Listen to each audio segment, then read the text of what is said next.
In January 2020, two historic churches, Iglesia de Sion and St. Peter's, came together in a bold act of unity.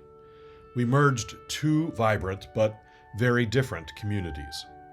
With hope in our hearts, we imagined a future where different traditions, languages, ministries, and ways of being would lead to something new, expansive, and strong.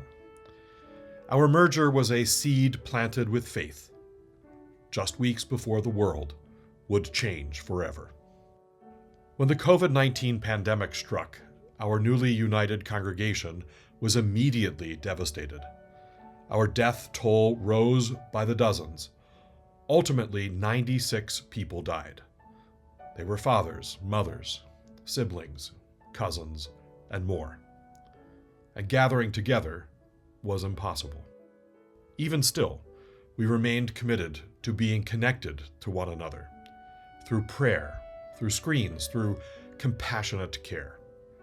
We collected donations to our mutual aid fund, distributed food, started a parish care connection network, and established an array of online bilingual classes and liturgies. Just as we felt we were stabilizing, disaster struck once more. Mary, the majority of this church flooded after a water main break in this area yesterday. Let me give you a live look behind me right now so you can see for yourself. This entire sanctuary was underwater. Now, crews worked quickly to clear the damage, but take a look at this. This line here on a window pane is 2 to 3 feet high. It shows just how deep the water was at some points.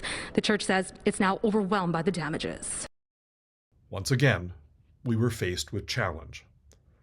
Honestly, we could have given up. But instead, we recommitted ourselves to community and began the long and ongoing journey of rebuilding.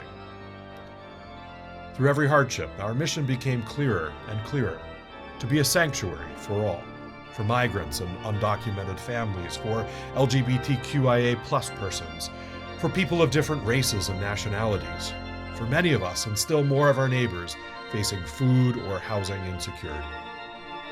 We are not just a church that survived. We are a church that continues to grow closer to one another and stronger as a community. A church where liturgy sustains us, our love for one another and others is deep, and justice is not an idea, but a daily way of life. Today, 5 years after merger, our community is vibrant, multilingual, and multi-generational.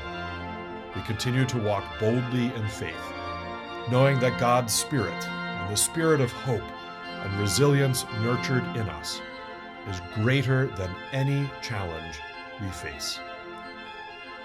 Ours is more than a story of survival. Ours is a story of new life. Most importantly, ours is a story still being written together.